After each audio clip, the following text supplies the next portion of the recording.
The United States Supreme Court made two major rulings at the start of this week that deal with Donald Trump's assertion of these wartime dictatorial-esque powers. And Harry Litman from the Talking Feds YouTube, Talking Feds Substack, and Talking Feds podcast, and I, as you know, we've been discussing what's the dynamic going to be at the Supreme Court when these cases start to kind of come before it. And the case involving Abrego Garcia is one of them, which was before a federal judge in Maryland, Judge Zenas.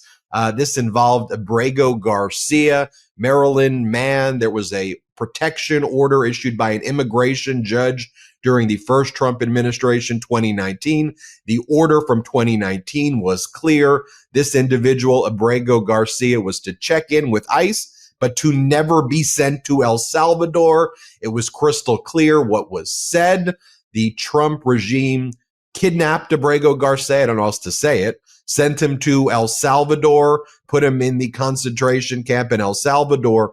The Department of Justice lawyer showed up in the Maryland federal court, admitted that a mistake was made, an error was made, said that the Trump regime was not giving this DOJ lawyer even the data to be able to be candid with the court. So then the Trump regime retaliated against that DOJ lawyer, took adverse employment actions, and put that lawyer on administrative leave for following their ethical responsibilities. Anyway, Judge Zenas gave the Trump regime a deadline of Monday evening, return Abrego Garcia. It's clear he should not have been sent there. It's a contract that you entered with Nayib Bukele, the authoritarian leader of El Salvador, in a contract. Go make the phone call. By the way, the United States of America extradites even the most dangerous, I think this is an important point that gets lost, the most dangerous gang members all the time to the United States and brags about it. So for all of this talk also, by the way, Abrego Garcia, there's no evidence that this guy is a dangerous gang member. And as I'm sure many of you know from the 60 Minutes report that we've talked about, 75% of the people in El Salvador have zero criminal record here, zero criminal record abroad. But I just want to make the point that the United States frequently extradites the most dangerous gang members intentionally to the United States so that they can be tried in our court system here. So anytime the Trump regime tries to say, oh, we have to do this because they can't be here, they're bringing the gang members here for extradition. Anyway, I digress. Judge Zenas ruled bring Abrego Garcia back. The Fourth Circuit Court of Appeal, including a Reagan judge on this unanimous panel, was a scathing order saying it's unconscionable what the Trump regime is doing. And then the Supreme Court made a ruling that basically stayed, at least as of right now of this recording, indefinitely when Abrego Garcia, what's going to happen to Abrego Garcia, those orders from the district court. Now, it was a quick turnaround on the briefing schedule, but the Supreme Court stepped in, shadow docket, blocked what the district court's order was. Harry, I want to talk about that one. And then I also want to talk about on some procedural venue argument attacking Judge Boasberg's ruling, where Judge Boasberg, issued this injunction basically saying, hey, Trump regime, under Alien Enemies Act, without due process, you can't go and just start kidnapping migrants and sending them to an El Salvador concentration camp. Now, the Supreme Court, and Harry, I want you to get into the weeds here so people understand it. They did talk about, well, there's got to be a habeas petition that's filed. And so there is some process, but they made this weird venue ruling that now the Trump regime is saying, we won, we can kidnap people and send them wherever. So, Harry, I want to bundle those two together, start with whichever one you want. But look, you're former top federal prosecutor, former top prosecutor at Main Justice in D.C. What do you make of all this? Okay. There's a lot going on as you lay out, Ben. The first thing to note is Abrego Garcia has nothing to do with the Supreme Court ruling. So let me handle them separately. Abrego Garcia is the ultimate nightmare. And if we as a civilized society could actually let happen what Trump and the administration are arguing for. Namely, they send him there. They know they made a mistake and they continue to assert, so what? He might have been a gang member anyway. By the way, as you say, one stray informant once said that in a place where he didn't even live. Very little reason to think it. But if that could actually go down, man, we are not living in a rule of law, even decent, much less democratic society. But nothing about what's happened so far says that will occur. All right. I will get a teeny bit into the weeds, or really, Ben, as much as you want. I'm here for you and your listeners. But to the extent that they said in the Boasberg case yesterday, you need to do this in habeas.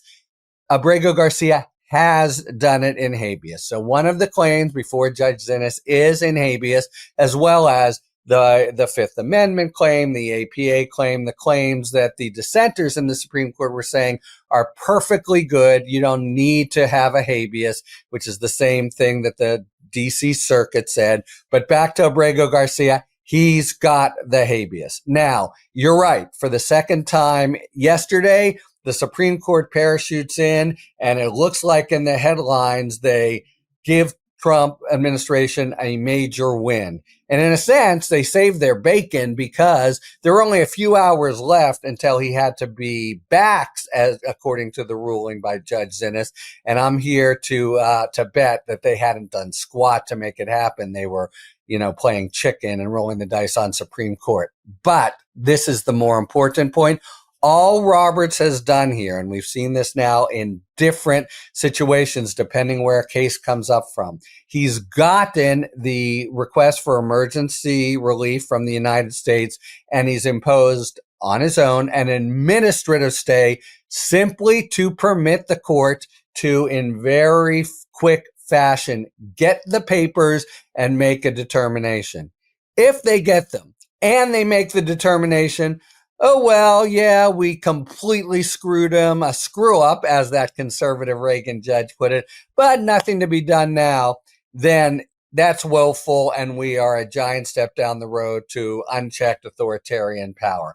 But they could do any of many different things, including just saying, we're not going to grant this special relief to the administration. We froze things for a few hours so we could decide that. And now we're deciding, bring it back to the district court. She was doing fine with it, and she can continue to do it. And then presumably the habeas action that Abrego Garcia has brought will continue. The law says that even if you're being held in El Salvador, you can bring a habeas action based on the unlawful conduct of government actors back here.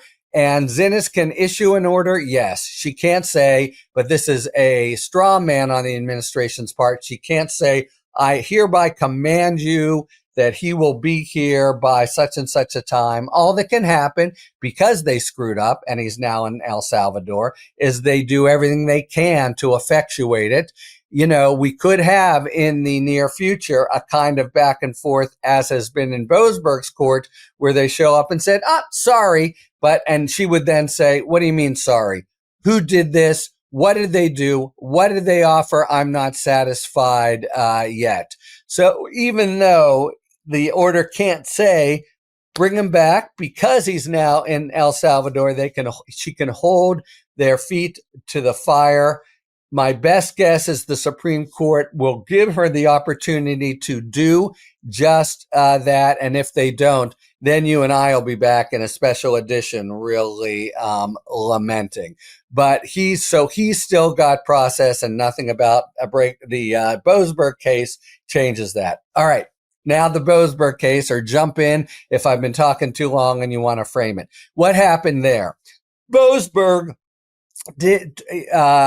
is doing two things. He is still deciding. We'll see whether the air is out of the tires now and he just lets it go, whether they violated his order back on March 15th. But he's also deciding this class of claims.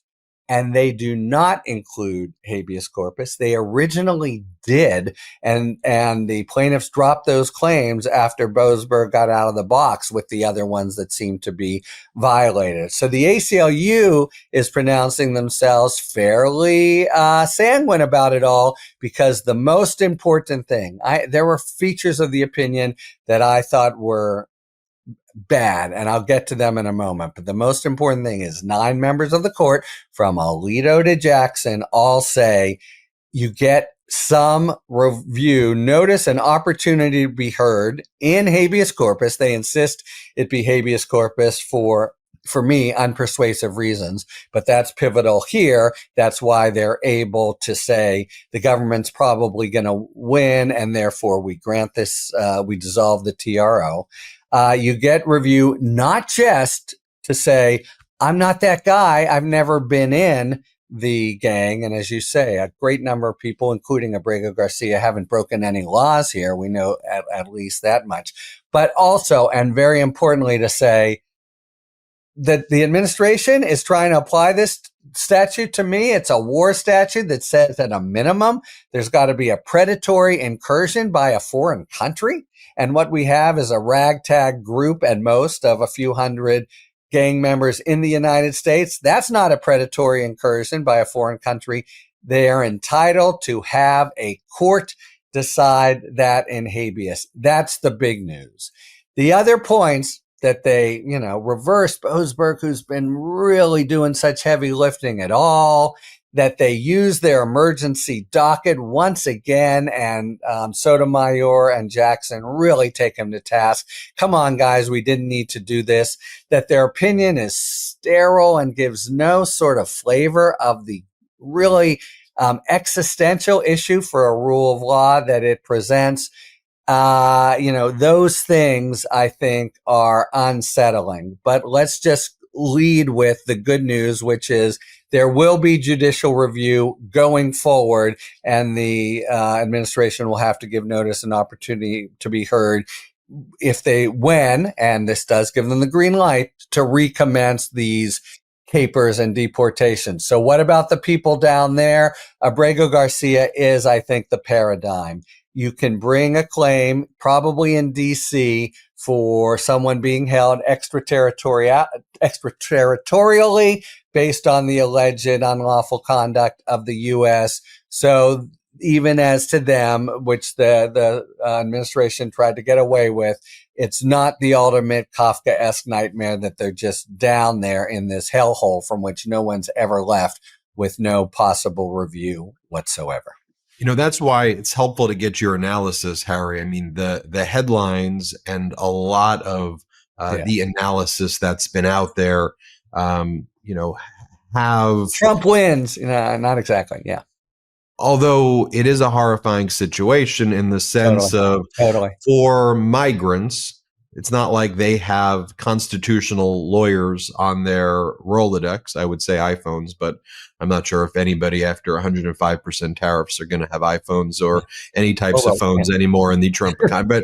But yeah, we'll go back to Rolodex, whatever they had in the 1890s, or when Donald Trump says we were the greatest. We'll with our quill. Exactly. I'm not sure people. I actually have a quill right here somewhere. Somebody sent it to me. You would have a quill. I'm not sure. I'm not sure. AJ Jacobs sent it to me. Go ahead.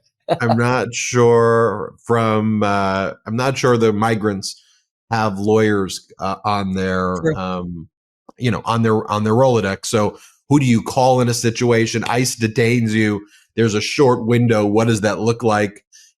People, what's a habeas, for a lot of people. And then once you're in the El Salvador concentration camp, what happens? I guess the point, How though, do we here, find Harry, them? Yeah. We have not got to the point where we've said habeas filed, party wins habeas, court orders back, and then Trump officially says in a case that has the right venue, the right location, no, I'm not returning them. It's Bukele. That case hasn't gone before the Supreme Court yet. 100%. And that is the big case. If they go south on that one, we're in really, really lamentable shape. But that is the Abrego Garcia It is the one that has been just temporarily frozen, and you're 100% right. If somehow there are 5 votes, and it would include Roberts, it does seem like it's this 5 on these fundamental questions with Barrett, with the progressives. If they give them that, I'm scanning the real estate listings for foreign housing, but I do not, and I have a Substack really laying this out at greater length today, and I just, man, oh man, oh man, it's a terrible situation that we're all at the mercy of John Roberts, who can be mercurial, and I've said before, there are 2 different John Roberts. If it's the bad John Roberts here, it is a bad, bad, bad, bad day for society. But if it's the good one, notwithstanding the procedural demands and the, little temporary procedural victory for the administration, overall, the center holds. And the federal courts, notice, who've been doing, even now at the Court of Appeal level, right? The District of Columbia Court of Appeals, the Fourth Circuit Court of Appeals, who affirmed in these cases, we're still, the glass is more than half full, assuming they don't completely go south on this very issue that you're identifying. Harry Litman, Talking Feds YouTube, Talking Feds Substack, Talking Feds podcast. It's where I get my legal news from. All the Meidas Mighty subscribe to the Talking Feds universe of media, podcast, Substack, and Substack, YouTube, podcast. YouTube. Check it all out. Thanks, Harry. Hey, thanks, Ben. Love this video? Continue the conversation by following us on Instagram @MeidasTouch and help us blow past 1 million followers.